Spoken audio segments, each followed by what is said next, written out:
আজকে তোমাদের সাথে শেয়ার করব নতুন আরেকটি রেসিপি, ভেজিটেবল চপের একটি রেসিপি তোমাদের সাথে শেয়ার করব। তো ভেজিটেবল চপের জন্য গাজর, বিট আর একটা আলু নিয়েছিলাম। প্রথমে গাজরগুলোকে এরকম গ্রেট করে নিয়েছিলাম, তারপরে বিটগুলোকে এরকম গ্রেট করে নিয়েছিলাম, তারপরে দিয়েছিলাম তার মধ্যে টমেটো কুচি, ধনেপাতা কুচি, লঙ্কা কুচি আর কিছুটা আদা গ্রেট করে নিয়েছিলাম। সব একসাথে গ্রেট করে নিয়েছিলাম আর আলুটা সিদ্ধ দিয়েছিলাম। আলুটা যেহেতু এর সাথে ম্যাশ করে নেব, ওই জন্য আলুটা সিদ্ধ নিয়েছিলাম। তারপরে শুকনো খোলায় ভেজে নিয়েছিলাম ধনে, জিরের গুঁড়ো আমার যেহেতু করা ছিল ওই জন্য ভাজা মশলাগুলো একটু গরম করে নিয়েছিলাম, আর দিয়েছিলাম তেজপাতা আর শুকনো লঙ্কা। এগুলো হালকা পরিমাণে একটু গরম করে নিয়ে তারপরে গুঁড়ো করে নিয়েছিলাম। তারপরে দিয়ে দিয়েছিলাম সাদা তেল। যেহেতু ভেজিটেবল চপ ফ্রাইয়ের ব্যাপার, ওই জন্য আমি সর্ষের তেল ইউজ করিনি, সাদা রিফাইন তেল ইউজ করেছিলাম। তার মধ্যে দিয়েছিলাম গ্রেট করা গাজর, বিট, এগুলো দিয়ে হালকা পরিমাণে একটু নুন দিয়ে আমি এটাকে কিছুক্ষণ ভেজে নিয়েছিলাম।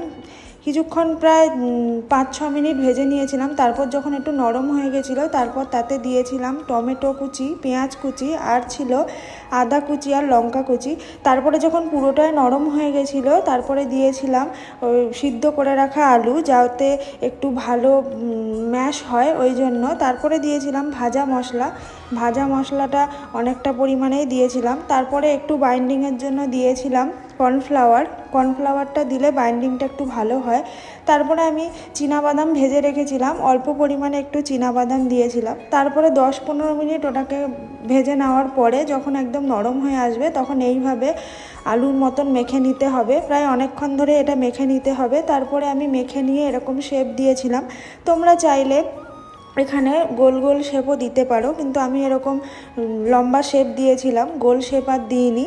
তো তারপরে গোল শেপ দিয়ে ওরকম রেখে দিয়েছিলাম। তারপরে ফ্রাই করার জন্য দিয়েছিলাম রিফাইন্ড অয়েল। তারপরে ওই ভেজিটেবল চপগুলো প্রথমে একটু কর্নফ্লাওয়ারের গোলায় গুলিয়ে নিয়ে, মানে একটু ওলট পালট করে নিয়ে, তারপরে ব্রেড ক্রামের মধ্যে দিয়ে দিতে হবে। বেশিক্ষণ না, 1-2 মিনিট ওলট পালট করে ব্রেড ক্রামের মধ্যে দিয়ে দেবে।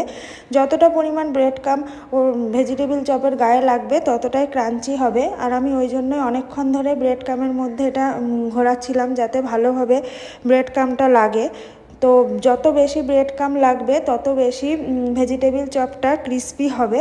তারপরে আমি এরকম করে নিয়ে যখন তেলটা গরম হয়ে গেছিলো, তারপর 1-2 করে এরকম ছেড়ে দিচ্ছিলাম। বেশি না, লো ফ্লেমেই করতে হবে।